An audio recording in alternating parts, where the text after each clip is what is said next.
Alexis Nunes alongside Stewart, Robson in the very beautiful city of Paris. And guess what? I know we're here looking ahead to the Champions League final between Real Madrid and Liverpool, but we're a bit keen, Robbo. We're a bit keen, and we're being forced to get some early, way too early, Premier League predictions for next season.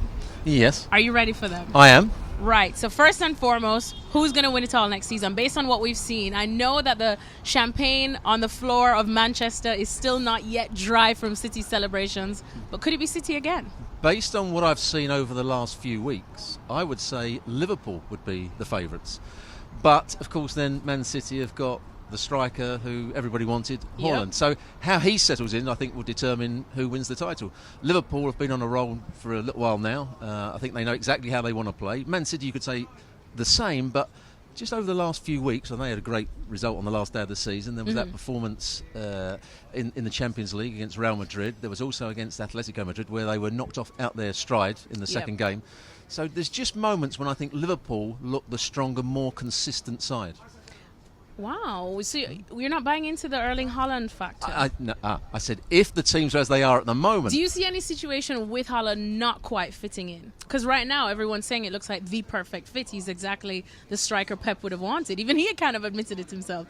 As long as Pep Guardiola plays to his strengths, which is at times running in behind, he's got that great pace, he's good in the air. He can receive balls into his feet. Because what Pep Guardiola has done with a couple of players, like Jack Grealish, when he bought Jack Grealish was the best runner with the ball in the Premier League. He goes to Manchester City and Pep Guardiola wants him to pass it off all the time. So you're not getting the best out of Jack Grealish. He's got to make sure he gets the best out of Haaland. All right, so Robbo's going for Liverpool to win the Premier League. All of the Reds will be absolutely happy to hear that. This is that we don't even know how Liverpool are going to bolster their squad in the summer transfer window. But how do the rest of the top four look then? Is it City in second for you? Yes, because that's going to be the race for the title once again. Will it go down to the last day again? Which is saying, I think it could be very tight because both sides are excellent. We know they've got great players. We've got two very good managers, probably the two best managers maybe in the world at the moment. So I think whoever comes top, and I'm going to go with Liverpool to go top, Man City to come second. Who's going third and fourth? Now, I know you'd love me to say that Manchester United will have a renaissance under Ten Hag. I don't see that yet. But I can't see it just yet. I mean, last season, at the beginning of the season, when they bought Sancho, when they bought Varane, when they bought Ronaldo back, I thought that was going to galvanise the team. They were going to be much better. But it hasn't been the case. Can a new manager do it? I'm not quite so sure. I think Chelsea might have their problems. You know, who are they going to be able to get in? They're losing players at the moment. So I would say Chelsea are the team that might just won't come third. They might come fourth eventually, because I don't think Thomas Tuchel will get the players that he probably wants, and it might just be a poor season for Chelsea. And I'm going to go for, and it all depends on Antonio Conte. Okay. If he can stay at the club, if they can buy the right sort of players that he wants, and he stays happy, and the crowd get behind him and the team, I think Tottenham could come third.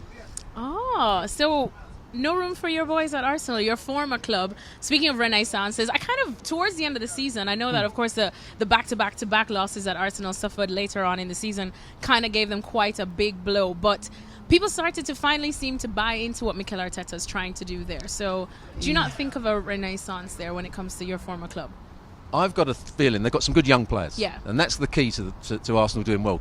Keeping the good young players. If they don't get into the top four next season, some of those young players could be moving on. The likes of Saka, Martinelli, those sort of players we're talking about. Odegaard won't be happy playing out the Champions League. Are Arsenal good enough at the moment? Is the manager good enough? If I said to you between Antonio Conte and Arteta, who's the better manager? There's no comparison. Antonio Conte. Ten Hag or Arteta? I would say Ten Hag is the better. Tuchel is the better manager. So that's where Arsenal might have a problem. Yes, they've got some good young players, but they've got a manager that I think's been inconsistent with his policy and his tactics at times. Okay, so Arsenal to miss out on the top Arsenal four spot. to miss out on the top so four you're going spot. Manchester City. I mean, Liverpool, Manchester City, Tottenham and Chelsea.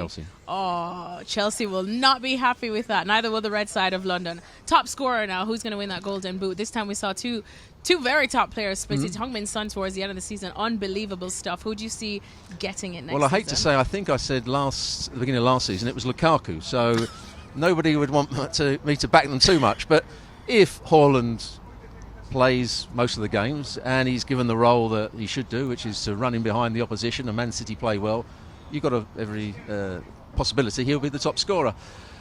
I think Harry Kane might be up there again. If he stays at Tottenham, I think Conte will get the best out of him. He's got that great relationship with Song. I think Harry Kane next season, along with Haaland, could be the two players to challenge for that No position. Cristiano Ronaldo? He gave it No Cristiano Ronaldo. As good as he's...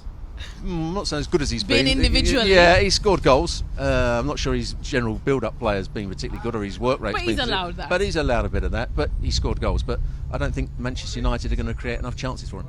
All right, and then finally, a surprise team, surprise package, someone that might come. We did see, towards the beginning of the season, even Villa going for a nice little run. We did see, Everton before it went all south. They kind of flirted with stuff earlier on in the season. West Ham as well started I suppose to look West good. Ham were the surprise team this year. Now, I'm going to go with a side that aren't yet in the Premier League.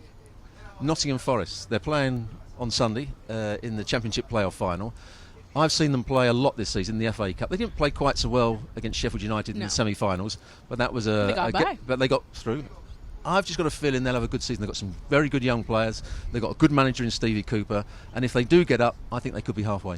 All right, so Robert's going to go for a team that's not even yet booked their spot in the Premier League. He's going to go for Nottingham Forest as a surprise package.